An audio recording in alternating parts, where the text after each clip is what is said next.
আসসালামু আলাইকুম ওয়া রাহমাতুল্লাহি ওয়া বারাকাতুহু।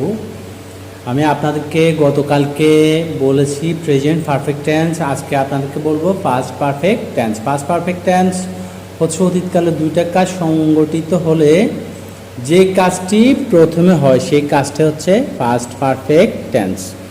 পাস্ট পারফেক্ট টেন্সের স্ট্রাকচার হচ্ছে সাবজেক্ট প্লাস হেড প্লাস বি3 বা বারবার ফার্স্ট পার্টিসিপেল ফর্ম। তাহলে হচ্ছে বাংলা ক্রিয়ার শেষ অর্থাৎ দুইটা কাজ সম্পূর্ণ হলে যে কাজটি আগে হয়েছে সেই কাজটি সবসময় ফার্স্ট পারফেক্ট টেন্স হবে। ফার্স্ট পারফেক্ট টেন্সের স্ট্রাকচার হচ্ছে